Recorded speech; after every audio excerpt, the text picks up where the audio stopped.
Hello, dear teachers. We are going to continue the chapter units and measurement. Let's start with the topic dimensional analysis. In the physical world, there are 7 fundamental quantities and 7 fundamental dimensions.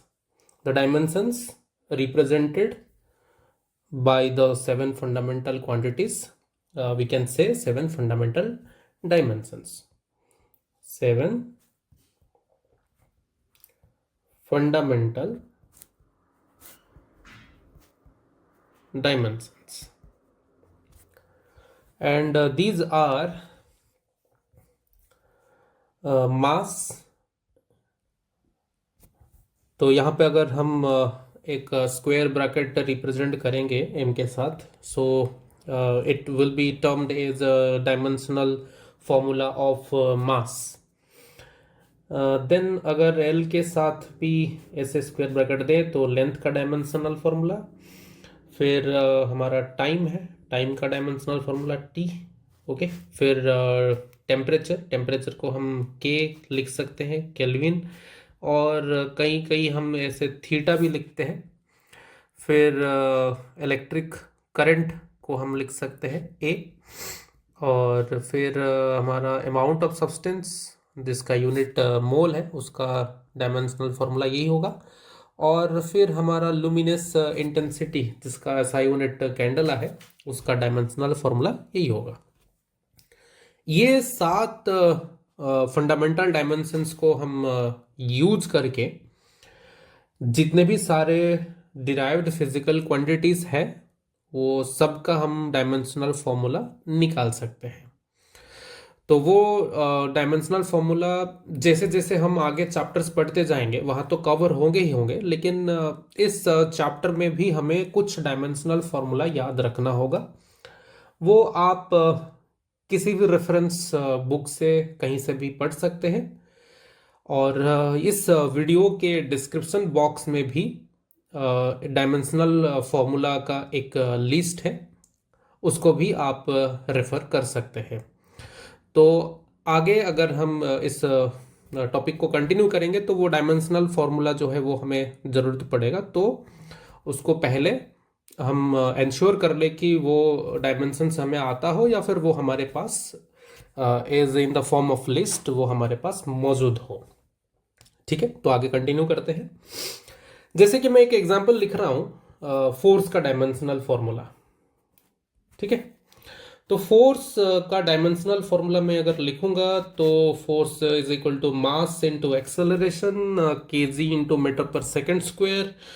तो KG mass का power 1 into metre length का power 1 per second square, मतलब T का power -2. तो इस expression में ये जो ऊपर जो नंबर्स है ये 1 हो गया, या ये वाला ये 1, ये 1, ये -2, ये जो सारे हैं इनको हम बोलेंगे डायमेंशंस. इनको हम बोलेंगे डायमेंशंस. जैसे कि अगर पूछा जाए डायमेंशन ओवर मास तो 1, डायमेंशन ओवर लेंथ तो 1, एंड डायमेंशन ओवर टाइम तो -2. और ये जो पूरा एक्सप्रेशन है, ये पूरा एक्सप्रेशन को हम बोलेंगे डायमेंशनल फॉर्मूला. डायमेंशनल फॉर्मूला मतलब डायमेंशंस के साथ जो क्वांटिटीज भी अगर जुड़ के लिखेंगे तो उसको हम बोलेंगे डायमेंशनल फॉर्मूला. और एज ए होल जिसका डायमेंशनल फॉर्मूला है उसके साथ अगर वो कंप्लीटली जुड़ा है, उसके साथ जिस एक्सप्रेशन में इक्वेट करके लिखा गया है उसको हम बोलेंगे डायमेंशनल इक्वेशन. डायमेंशनल इक्वेशन, ठीक है. जिस क्वांटिटी का डायमेंशनल फॉर्मूला है उसके साथ अगर हम इक्वेट करके लिखेंगे तो उसको बोलेंगे हम डायमेंशनल इक्वेशंस. ओके, तो आगे चलते हैं. अब थोड़ा कुछ एक्स्ट्रा चीज़ है तो इसको भी हम थोड़ा ध्यान रखेंगे. जैसे कि जितने भी ट्रिग्नोमेट्रिक रेशियोस हो गया, ट्रिग्नोमेट्रिक रेशियोस जैसे मान लेते हैं sine theta, cos theta, tan theta, so on, ये सारे जो है are dimensionless, dimensionless. Okay, वो एंगल्स हो गया, जो भी है, ये जो थीटा है ये एंगल है, तो these are also dimensionless. उसके साथ ही साथ मान लीजिए कि हमारे पास कोई एक एक्सप्रेशन है, ई का पावर समथिंग, एक्सपोनेंशियल एक्सप्रेशन है, ई के पावर समथिंग है, या फिर लॉग में कुछ एक्सप्रेशन है मान लेते हैं यहाँ पर, और लॉन लॉन में भी कुछ एक्सप्रेशन हो सकता है। ठीक है, ये अगर कुछ एक्सप्रेशंस है तो ये हम याद रखेंगे कि ये जो बॉक्स में जो भी होगा उसका जो डायमेंशनल फॉर्मूला होगा वो m0 l0 t0 होगा, यानी कि डायमेंशन लेस होगा। ठीक है, अब ये जो डायमेंशनल फॉर्मूलास है जिसको हम थोड़ा बहुत तो याद रखेंगे ही, कुछ फिजिकल क्वांटिटीज का, उसका एप्लीकेशन हम क्या करेंगे, तो इसका पहला एप्लीकेशन देखते हैं। First application of dimensional analysis, application of dimensional analysis, इसका फर्स्ट एप्लीकेशन देखेंगे हम। Number 1,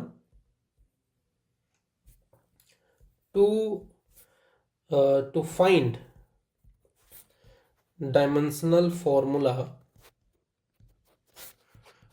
of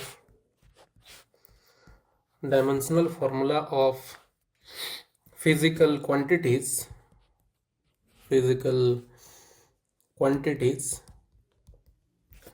by using that of others। दूसरे फिजिकल क्वांटिटीज का डायमेंशनल फॉर्मूला जो है वो उसको यूज करके हम कुछ और फिजिकल क्वांटिटीज का डायमेंशनल फॉर्मूला निकाल सकते हैं। जैसे कि मान लेते हैं एक है universal gravitational constant, universal gravitational constant. तो एक फॉर्मूला हमें जरूर पता होगा, दो मासेस के बीच जो ग्रेविटेशनल फोर्स होता है, फोर्स ऑफ अट्रैक्शन होता है, या फिर दूसरा एक्सप्रेशन भी हमारे पास है, acceleration due to gravity, acceleration due to gravity. Small g is equal to capital G m by r square, where capital G is the universal gravitational constant and m is the mass of a planet and r is the radius of that planet. So यहाँ हमें चाहिए capital G, उसका dimensional formula चाहिए, तो इसीलिए इसको ऐसे लिख सकते हैं। ओके, तो अब ग्रेविटेशनल कांस्टेंट का dimensional formula is equal to small g acceleration due to gravity का dimensional formula into R square by mass. ठीक है, तो अभी यूनिवर्सल ग्रेविटेशनल कांस्टेंट का डायमेंशनल फॉर्मूला होगा एक्सेलरेशन ड्यू टू ग्रेविटी, मतलब acceleration L t-2 into are square मतलब radius मतलब लेंथ का स्क्वायर, और मास तो ये हो गया मास। ठीक है, तो फिर इसका डायमेंशनल फॉर्मूला क्या आ जाएगा यूनिवर्सल ग्रेविटेशनल कांस्टेंट का, m power -1 L power 3 t power -2। तो हम दूसरे physical quantities like acceleration due to gravity, small G, radius m, mass, ये सबको यूज करके हम ग्रेविटेशनल कांस्टेंट का डायमेंशनल फॉर्मूला निकालें। ठीक है, अब देखते हैं दूसरा एग्जांपल देखते हैं। दूसरा एग्जाम्पल है, जैसे कि मान लेते हैं स्ट्रेस।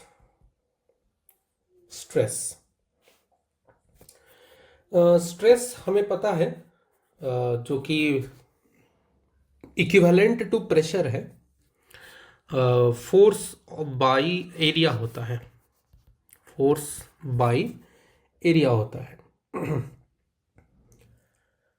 तो फोर्स बाई एरिया मतलब क्या लिख सकते हैं? फोर्स का डायमेंशनल फॉर्मूला मान लेते हैं। स्ट्रेस को मैंने ई लिख लिया, स्ट्रेस को, क्योंकि स्ट्रेस का डायमेंशन कोफिशिएंट ऑफ इलास्टिसिटी के साथ भी इक्वल होगा, और हम उसको एक सिंबल मान लेते हैं ई। तो ये फोर्स का डायमेंशनल फॉर्मूला एफ अपन एरिया जो है ए। तो एफ का डायमेंशनल फॉर्मूला फोर्स का m1 l1 t-2, और एरिया का जो डायमेंशनल फॉर्मूला है मीटर स्क्वायर एल स्क्वायर हो जाएगा ये। तो फिर स्ट्रेस का हम लिख सकते हैं डायमेंशनल फॉर्मूला जो है वो हो जाएगा m1 l-1, क्योंकि ऊपर 1 है नीचे 2 है, तो 1 - 2 -1 बनेगा, और t-2 है। तो यहाँ पर ये जो स्ट्रेस का डायमेंशनल फॉर्मूला आया, ये किस किस के साथ इक्वल है? Coefficient of elasticity,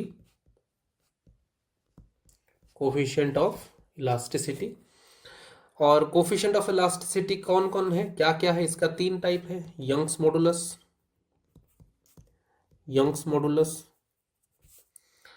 bulk modulus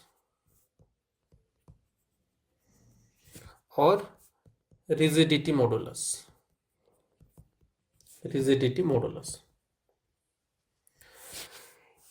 ये और भी बहुत सारे क्वांटिटीज है जिसका डायमेंशनल फॉर्मूला इसके साथ सेम है। वो है एनर्जी डेंसिटी मतलब energy stored per unit volume. तो अगर हमें याद है इलेक्ट्रोस्टैटिक का एक expression, energy stored per unit volume inside a capacitor, तो वो भी एनर्जी बाई वॉल्यूम है। तो उसका भी जो डायमेंशनल फॉर्मूला होगा यही होगा, m1 l-1 t-2। ठीक है, तो half epsilon naught e square उसका डायमेंशनल फॉर्मूला। सोलेनॉइड के अंदर जो मैग्नेटिक फील्ड एस्टेब्लिश होता है, जो मैग्नेटोस्टैटिक पोटेंशियल एनर्जी होता है, magnetostatic potential energy per unit volume, वो भी होगा एनर्जी डेंसिटी, और उसका एक्सप्रेशन होता है हाफ b²/μ0। तो ये बहुत इंपॉर्टेंट है, इसको याद रखना है। नहीं तो फिर हमें अगर half epsilon naught e square का डायमेंशनल फॉर्मूला पूछेगा, तो अगर हम पुट करके निकालेंगे तो ये थोड़ा टाइम कंज्यूमिंग है। तो अगर हमें ये याद है कि ये एनर्जी डेंसिटी है, energy density equivalent to stress है, तो ये तुरंत ही हमारे दिमाग में आ जाएगा। अब कुछ और फिजिकल क्वांटिटीज का ऐसे ही निकालते हैं, देखते हैं। कोफिशिएंट ऑफ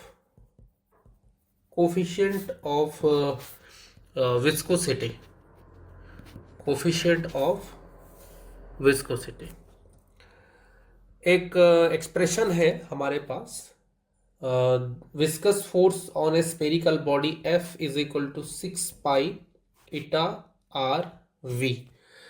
मतलब यहाँ पर एक स्पेरिकल बॉडी है जिसका रेडियस r है।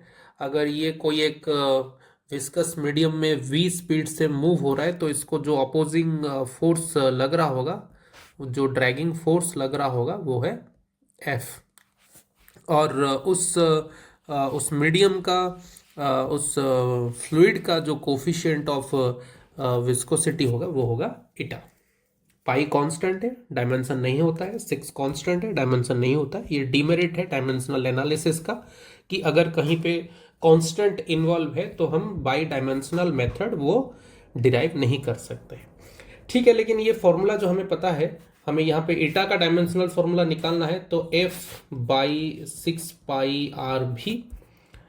तो कोफिशिएंट ऑफ विस्कोसिटी का dimensional formula equal to F का डायमेंशनल फॉर्मूला बाई R का डायमेंशनल फॉर्मूला इनटू V का डायमेंशनल फॉर्मूला। तो F का हमें पता है, फोर्स का dimensional formula M1 L1 T-2 by R का डायमेंशनल फॉर्मूला रेडियस तो L और V स्पीड तो LT-1। तो फिर ये हो जाएगा M1 और ऊपर एक L नीचे 2 L मतलब एक कैंसिल, तो M1 L-1 और -1 ऊपर जाएगा T का, तो T-2 + 1 ये हो जाएगा -1। तो ये आ गया कोफिशिएंट ऑफ विस्कोसिटी का। ठीक है,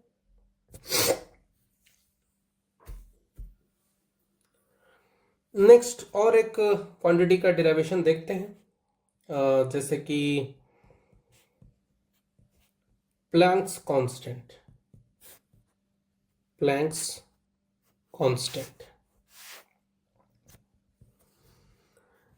कांस्टेंट के लिए हमें याद होगा energy of A Foton.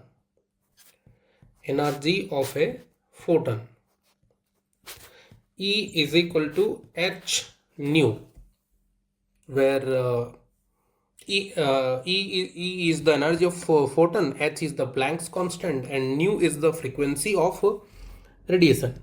So Planck's constant h is equal to E upon nu. Then dimensional formula of Planck's constant is equal to dimensional formula of energy by dimensional formula of frequency. So energy का dimensional formula होगा M1 L2 T-2 और frequency का dimensional formula होगा time -1 T-1। तो Planck's constant का dimensional formula आ जाएगा M1 L2 T-1। ठीक है, और यहाँ पे एक एक्स्ट्रा चीज़ ध्यान रखने वाली बात यह है कि इसका डायमेंशनल फॉर्मूला जो है वो इक्विवेलेंट है, इक्वल है टू एंगुलर मोमेंटम।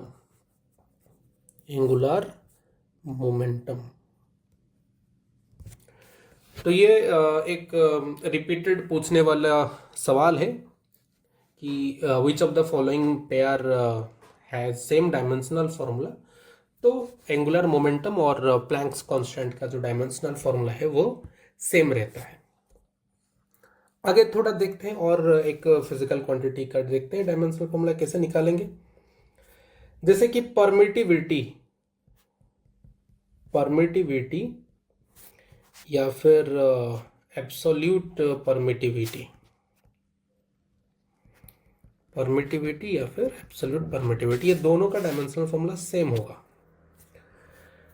तो दो पॉइंट चार्जेस के बीच अगर कोई सेपरेशन आर है तो कूलम्ब फोर्स का एक्सप्रेशन हमें पता है, F is equal to 1/4πε0 Q1 into Q2 by R²।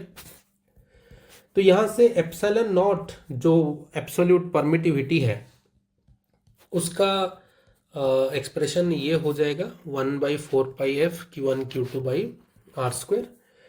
तो ε0 का डायमेंशनल फॉर्मूला जो है वो बन जाएगा जैसे कि Q1 Q2 का डायमेंशनल फॉर्मूला बाई F का डायमेंशनल फॉर्मूला और R² का 4π कांस्टेंट है, नो डायमेंशंस। और ये एप्सिलॉन मतलब परमिटिविटी का डायमेंशनल फॉर्मूला भी यही है, दोनों का सेम है। Q1 Q2 चार्जेस है, चार्जेस का डायमेंशनल फॉर्मूला होता है करंट इनटू टाइम मतलब 80। तो ये हो जाएगा A² T² अपॉन F का ये हो जाएगा M1 L1 T -2 और ये हो जाएगा L²। ओके, अब देखते हैं कितना होगा ये एप्सिलॉन नॉट का dimensional formula. m-1 L-3 T⁴ A²।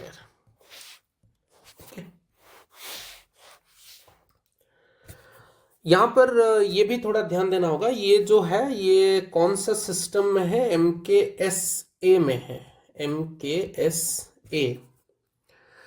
लेकिन अगर MKS-Q में पूछेगा तो ये जो A²T² है ये बन जाएगा Q²। तो ये होगा m-1 L-3 T² Q²।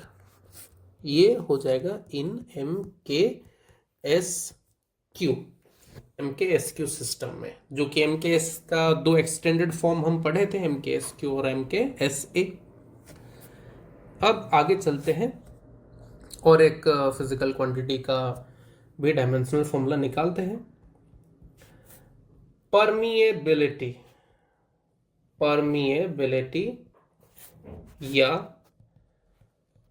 Absolute permeability, ये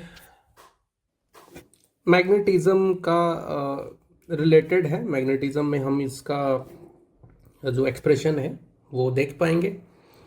जैसे कि दो मैग्नेटिक पोल्स के बीच जिनका पोल स्ट्रेंथ m1 और m2 है, तो उनके बीच जो फोर्स है उसका एक्सप्रेशन है μ0/4π into m1 m2 by r², where m1 m2 are pole strengths. तो यहां पर हमें चाहिए म्यू नॉट का expression, μ0 is equal to F into 4π into r² by m1 m2। तो म्यू नॉट का डायमेंशनल फॉर्मूला, यहाँ पर म्यू नॉट एब्सोल्यूट परमिएबिलिटी है, F का डायमेंशनल फॉर्मूला, फिर r² का, फिर m1 m2 का डायमेंशनल फॉर्मूला। तो म्यू नॉट का जो डायमेंशनल फॉर्मूला आएगा वो फोर्स का कितना है, m1 L1 T-2 और r² का L2 बाई, ये जो पोल स्ट्रेंथ है उसका यूनिट होता है एम्पियर मीटर। तो एम्पियर मीटर मतलब A इंटू L, तो ये हो जाएगा A²L²। तो ये परमिएबिलिटी और एब्सोल्यूट परमिएबिलिटी, ये दोनों का डायमेंशनल फॉर्मूला सेम होगा। कितना होगा, m1 L1, क्योंकि यहाँ पर L2 कैंसिल हो जाएगा, m1 L1 T-2 A-2। ठीक है, तो इसी तरह हम कुछ फिजिकल क्वांटिटीज का डायमेंशनल फॉर्मूला यूज करके दूसरे फिजिकल क्वांटिटीज का डायमेंशनल फॉर्मूला निकाल सकते हैं।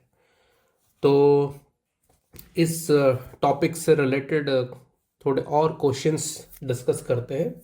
ठीक है, आइए देखते हैं एक क्वेश्चन। तो ये क्वेश्चन है हमारे पास, a quantity f is given by f is equal to square root of hc power 5/g, वो अंडर रूट में है, where c is speed of light, g is universal gravitational constant and h is the Planck's constant. Dimension of f is that of, f का dimension किसके साथ equal होगा। ठीक है, तो f क्या गिवन है हमें, f is square root of hc power 5/g। तो अभी हमारे पास h का डायमेंशनल फॉर्मूला है m1 L2 T-1। ओके, फिर स्पीड ऑफ लाइट मतलब स्पीड मीटर पर सेकेंड, तो L T-1, इसका जो पावर है वो 5 है, और नीचे universal gravitational constant m-1 L3 T-2। ठीक है, तो इसको अगर सॉल्व करें तो ये आ जाएगा m², क्योंकि यहाँ पे -1 है, ये ऊपर जाएगा तो 1+1 हो जाएगा। l का पावर यहाँ पर 2 है, यहाँ पर 5 बनेगा तो 2 + 5 7, और नीचे है 3 तो 7 - 3 हो जाएगा 4।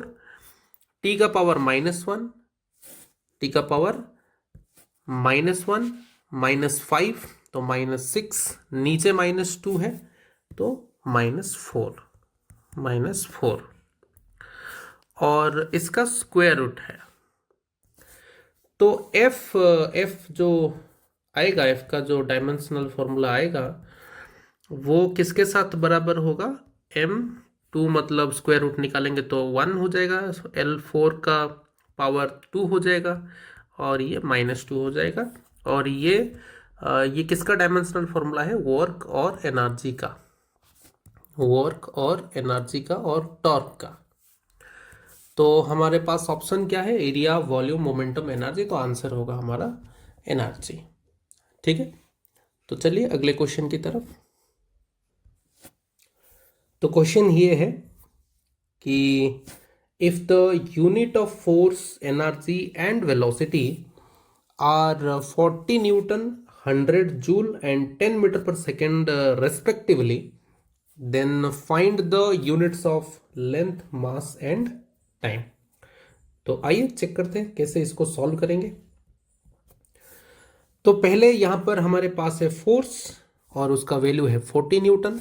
तो एक काम करते हैं, फोर्स का डायमेंशनल फॉर्मूला हमारे पास क्या है, m1 L1 T-2, और इसको इक्वल करते हैं 40 के साथ। फिर देखते हैं एनर्जी का डायमेंशनल फॉर्मूला और वैल्यू 100 जूल।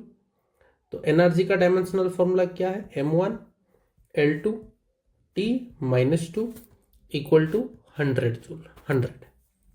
फिर है वेलोसिटी, और वेलोसिटी का वैल्यू कितना है, 10। तो वेलोसिटी L T-1 होगा इक्वल टू 10। अब जो हमारे पास सेकेंड इक्वेशन है, अगर second equation by first equation करेंगे तो m और m कैंसिल हो जाएगा, T-2 कैंसिल, L² L मतलब L आ जाएगा। तो L कितना आ जाएगा, 100/40। 100/40 मतलब 10/4, 5/2, 5/2, 2.5 मीटर। इस L का जो वैल्यू है अगर हम थर्ड इक्वेशन में पुट कर देंगे यहाँ पर, जो कि ये L T-1 है, तो ये एक्चुअली L/T है जो कि 10 के साथ बराबर है, और T = L/10 हो जाएगा। L हमारे पास है 2.5/10, जो कि ये हो जाएगा 0.25 सेकेंड, 1/4 सेकेंड। तो L आ गया हमारे पास, T आ गया, लेंथ पूछा था, मास पूछा था, टाइम पूछा था, तो लेंथ और टाइम हो गया।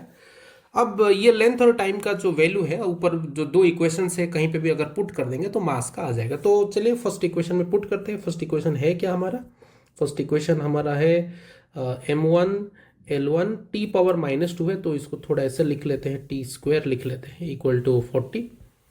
तो हमें चाहिए मास चाहिए, तो m = 40 × T², 40 × T²/L। तो इसको हम लिख सकते हैं 40 × T²। हमारा कितना है, T 1/4 है, तो 1/4 का स्क्वायर, और हमारे पास बाई लेंथ कितना है, लेंथ हमारे पास है 5/2। तो 5/2 अगर पुट करेंगे और इसको कैलकुलेशन करेंगे, ये 5×8 = 40, ऊपर 2 चला जाएगा तो 16, और ये 1/4 का स्क्वायर मतलब 16 कैंसिल, तो ये हो गया 1 kg। तो मास 1 kg, और लेंथ जो है वो हमारा 2.5 मीटर है, और टाइम जो है वो है 1/4 सेकेंड। ठीक है, चलिए आगे चलते हैं और एक क्वेश्चन डिस्कस करते हैं। तो हमारे पास क्वेश्चन है कि taking density rho, velocity v and time t, find the dimensional formula of force। मतलब अभी हमें डेंसिटी रो, वेलोसिटी v और टाइम t को एज फंडामेंटल क्वांटिटीज सोच के फोर्स का डायमेंशनल फॉर्मूला निकालना है। तो पहली बात देखते हैं, रो को हम क्या लिख सकते हैं। रो को, अच्छा एक काम करते हैं, साइड में पहले क्या करते हैं, फोर्स का डायमेंशनल फॉर्मूला लिखते हैं। फोर्स का डायमेंशनल फॉर्मूला है m1 L1 T-2। तो हमें एक मास चाहिए और लेंथ चाहिए, लेकिन टी तो टी को लेना है, तो टी को कुछ नहीं करना है, बस मास और लेंथ को कन्वर्ट करना है। ठीक है, अब चलते हैं, लिखते हैं density rho equal to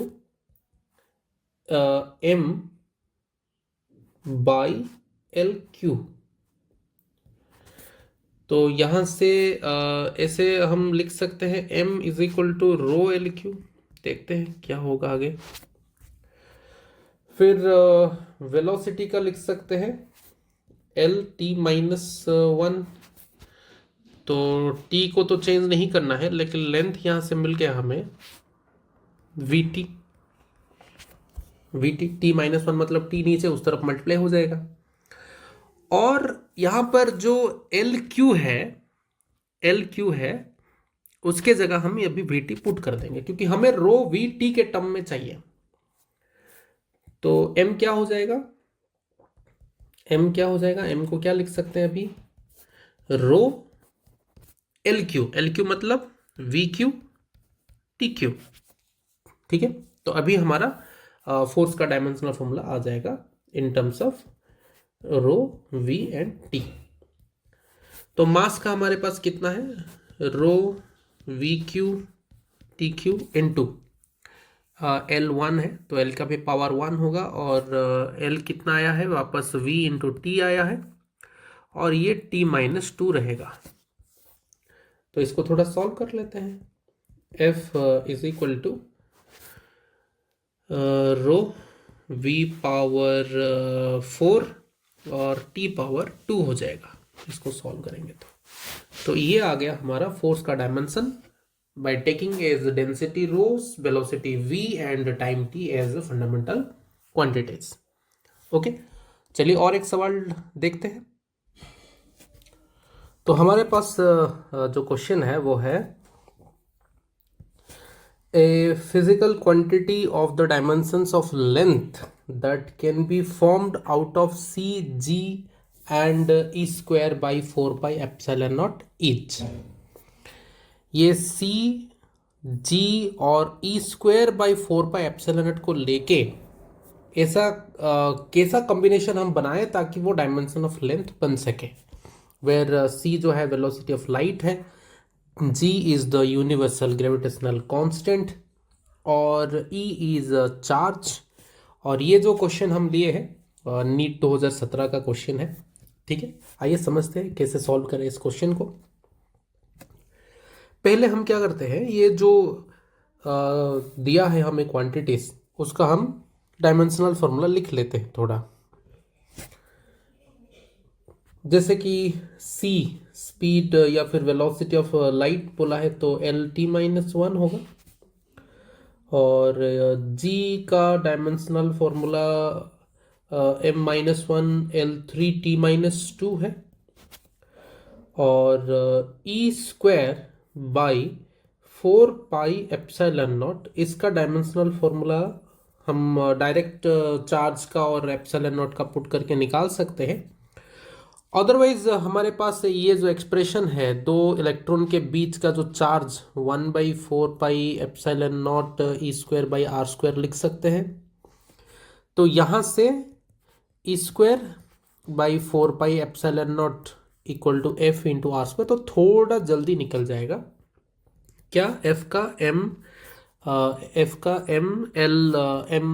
L1 T-2 और ये आर स्क्वायर मतलब L2, तो ये हो जाएगा M1 L3 T-2। अब क्या करेंगे, हम थोड़ा heat and trial method apply करेंगे और एडजस्ट करने की कोशिश करेंगे ताकि इनके जो कॉम्बिनेशंस है वहां से कैसे डायमेंशन ऑफ लेंथ आ सके। तो यहाँ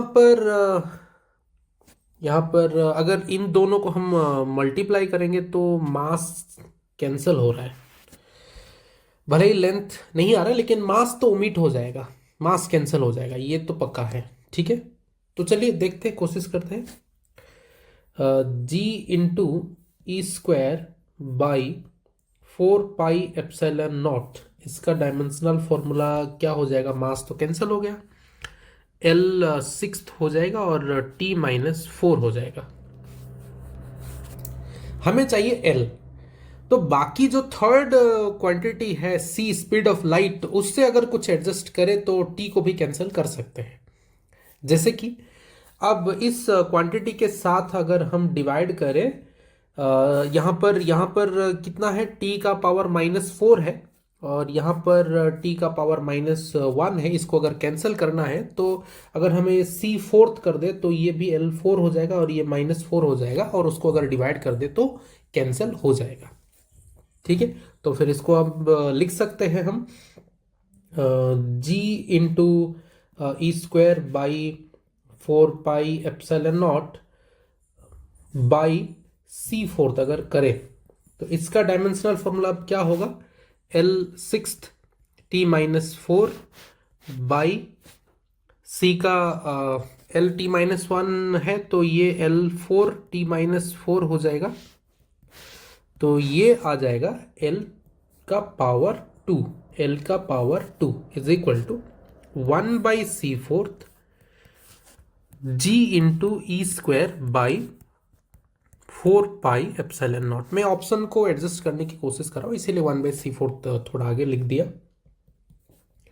एल लेंथ का डायमेंशन क्या आ जाएगा, अब स्क्वायर रूट कर लेंगे तो ये तो 1/c² हो जाएगा और ये G E square by 4 pi epsilon naught का जो पावर है वो हाफ हो जाएगा।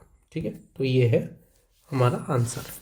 देखते हैं, आइए ऑप्शन कौन सा मैच कर रहा है, 1/c² into G E square by 4 pi epsilon. I think D option is correct here. ठीक है, तो ये था हमारा डायमेंशनल एनालिसिस और उसका जो फर्स्ट एप्लीकेशन।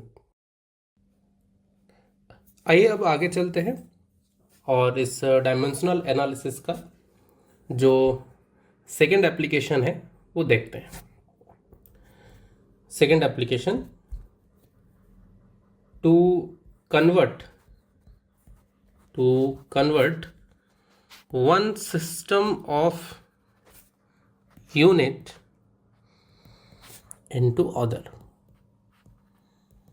जो हम पहले सिस्टम ऑफ यूनिट्स पढ़े थे, MKS, CGS, SI, ये सारे जो सिस्टम पढ़े थे, एक सिस्टम से दूसरे सिस्टम में यूनिट्स को कन्वर्ट करने के लिए भी हम डायमेंशनल एनालिसिस का यूज कर सकते हैं। जैसे कि हमें पता है कि numerical part into unit is equal to constant. Okay, और इसको हम ऐसे भी लिख सकते हैं N1 U1 equal to N2 U2।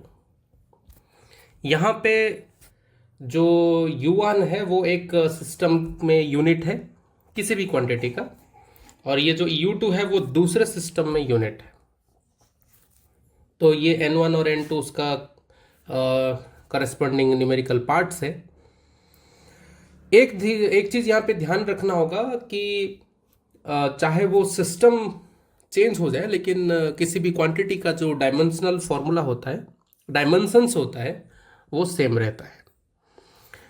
तो इसको हम ऐसे लिख सकते हैं कि N1, और इस सिस्टम में मान लेते हैं मास है M1, उसका डायमेंशन A, और लेंथ है L1, उसका डायमेंशन B, और टाइम है T1, इसका डायमेंशन C। और जो दूसरा सिस्टम है उसमें मास बदल जाएगा लेकिन जो डायमेंशन है वो सेम रहेगा, और ये डायमेंशन बी और इसका जो डायमेंशन है वो सी सेम रहेगा, लेकिन मास में m2, लेंथ l2 और टाइम t2 हम ऐसे लिखेंगे। अब यहाँ से या तो हमें n1 पूछ सकता है या n2 पूछ सकता है, तो हम एज्यूम कर लेते हैं कि हमें n2 पूछेगा। तो n1, अगर ये एक्सप्रेशन को हम इस तरफ ला के डिवाइड करेंगे तो ये बनेगा m1 by m2 power a, l1 by l2 power b, t1 by t2 power c। ठीक है, इस फॉर्मूला को हम यूज करके अभी कुछ क्वेश्चन सॉल्व करेंगे। तो देखते हैं फर्स्ट क्वेश्चन। तो हमारे पास ये क्वेश्चन है, ये बहुत ही आसान क्वेश्चन है, बेसिक सा क्वेश्चन है। ठीक है, क्वेश्चन क्या बोला है कि using dimensional analysis convert 5 joule into अर्ग। ठीक है, तो इसका सॉल्यूशन करते हैं। तो मानते हैं let 5 joule equal to x erg. तो इसमें ये वाला 5 जो है वो n1 है और ये जूल u1 है, ये n2 है और ये u2 है। तो हमें पता है जूल, अर्ग, ये सब वर्क और एनर्जी का ही यूनिट्स है डिफरेंट सिस्टम में। तो हम यहाँ पर क्या करेंगे, वर्क का जो डायमेंशनल फॉर्मूला है वो थोड़ा लिख लेंगे, m1 l2 t माइनस 2। तो हमारा जो एक्सप्रेशन था, जो ए बी सी हम लिख रहे थे, यहाँ पे ए बन जाएगा 1, बी बन जाएगा 2 और सी बन जाएगा -2। ठीक है, ओके।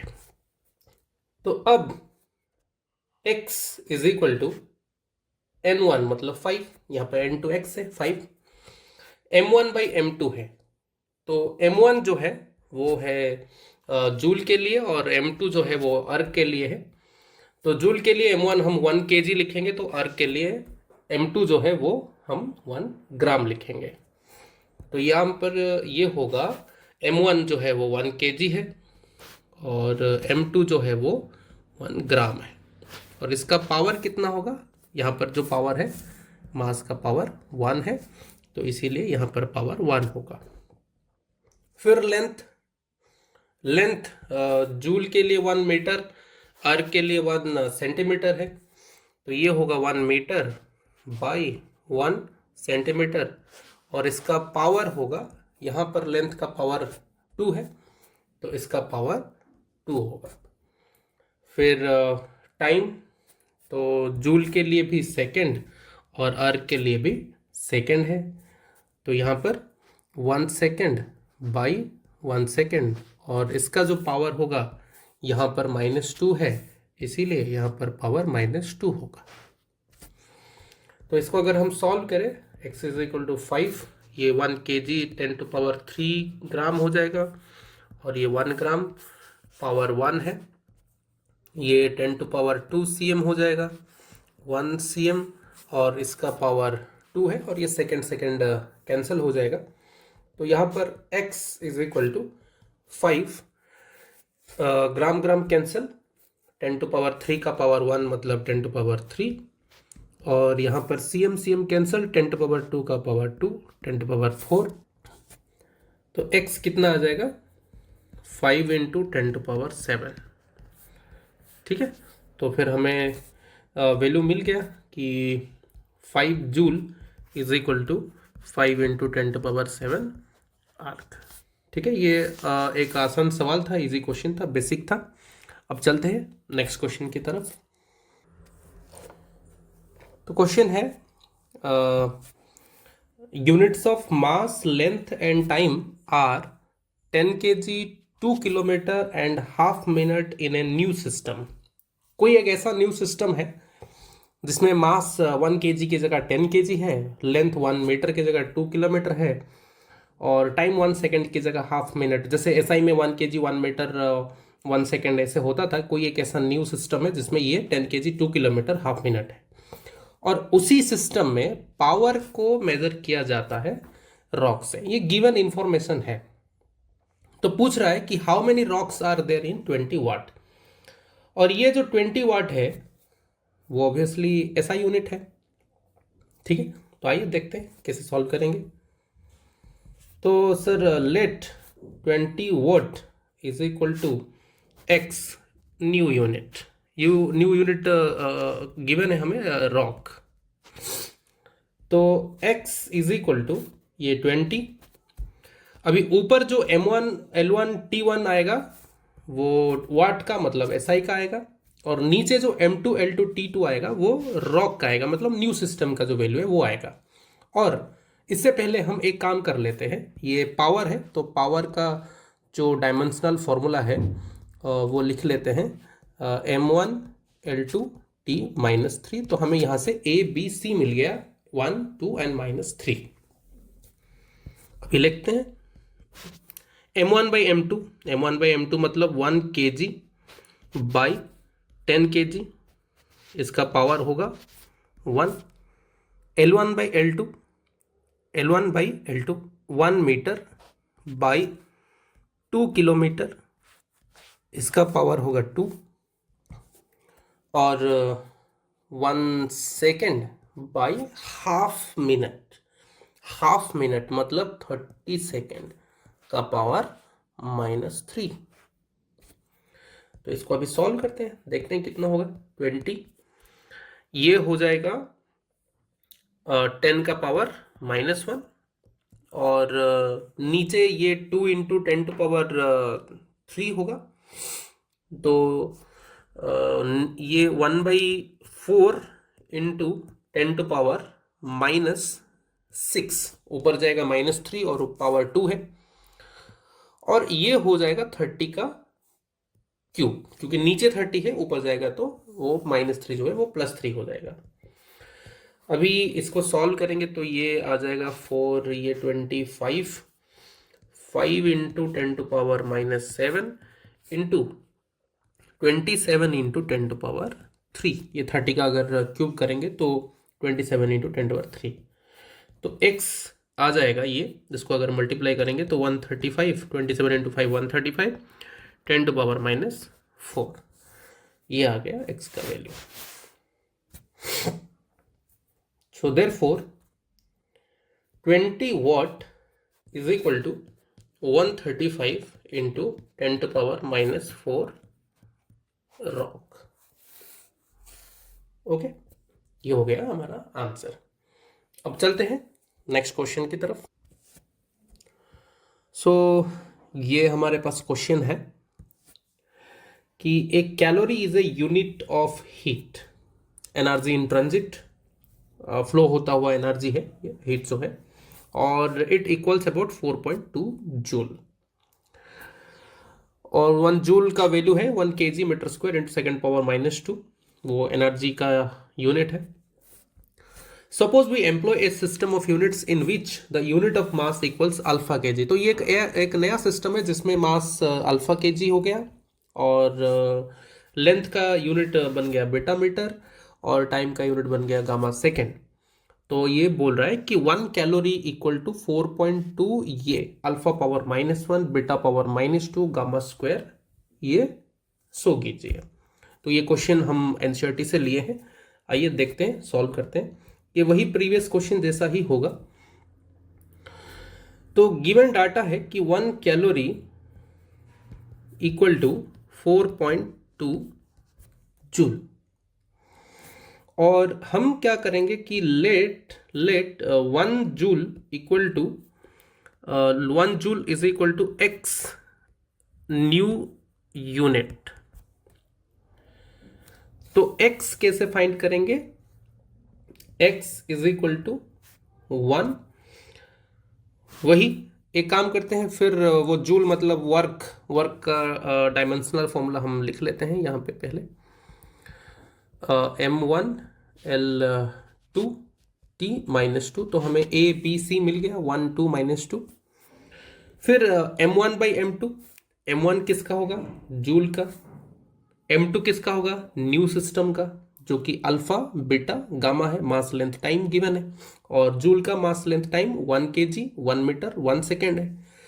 तो m1/m2 मतलब 1 kg बाई अल्फा kg, और इसका पावर होगा 1। उसके बाद L1/L2 मतलब 1 मीटर बाई बीटा मीटर, और इसका पावर होगा 2। फिर 1 सेकेंड बाई गामा सेकेंड, और इसका पावर होगा -2। तो इसको सॉल्व करते हैं। x इज इक्वल टू, ये आ जाएगा kg kg cancel, alpha power -1, फिर metre metre cancel, beta power -2, second second cancel, नीचे है गामा, ऊपर -2 है, ऊपर जाएगा तो ये +2 बन जाएगा, और ये x का वैल्यू आ गया। So therefore 1 joule is equal to, ये जो x है ये न्यू यूनिट है, तो हम लिख सकते हैं 1 calorie equal to 4.2 joule. Joule के बदले alpha power -1, beta power -2, gamma power +2 new unit, यही हमें शो करना था। ओके, ठीक है, चलिए और एक क्वेश्चन देखते हैं। ओके, तो ये है क्वेश्चन हमारे पास। क्वेश्चन क्या है? A new unit of length is chosen such that the speed of light in vacuum is unity. What is the distance between the sun and the earth in terms of new unit of light? Okay. अच्छा, new unit if light takes 8 minutes and 20 seconds to cover this distance. Okay, ये भी NCERT का ही question है। Okay, ये भी NCERT से ही हम लिए हैं। और क्या बोला है ये कि अगर यूनिट ऑफ लेंथ को हम यूनिटी मान ले, मतलब new unit of length is chosen such that speed of light, अच्छा, हम कोई ऐसा new unit of length choose करें सच दैट वो स्पीड ऑफ लाइट, जो कि वैक्यूम में क्या होता है जनरली 3 × 10⁸ मीटर पर सेकेंड होता है, वो 1 हो जाएगा। वो क्या हो जाएगा? 1 हो जाएगा। And what is the distance, उसी यूनिट ऑफ लेंथ के हिसाब से, अगर लाइट सन से अर्थ तक आने के लिए लग रहा है 8 मिनट एंड 20 सेकेंड। ओके, तो यहाँ पे स्पीड ऑफ लाइट जो 3 × 10⁸ मीटर पर सेकेंड हो रहा है वो नहीं होगा, ये होगा 1 न्यू यूनिट ऑफ लेंथ पर सेकेंड, ये हो जाएगा। और टाइम कितना लग रहा है? 8 मिनट मतलब 8 × 60 + 20, तो 480 second + 20 second equal to 500 second.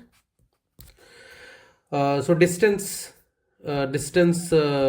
is equal to speed into time, speed into time। Speed कितना है? 1 new unit of length by second into 500 second, तो ये सेकेंड कैंसिल हो जाएगा, तो डिस्टेंस कितना आ गया? Distance between sun and earth आ गया 500 new unit of length. Okay, ठीक है, तो इस वीडियो में यहीं तक, और इसका जो टॉपिक है वो आगे हम कंटिन्यू करेंगे आने वाले वीडियोस में।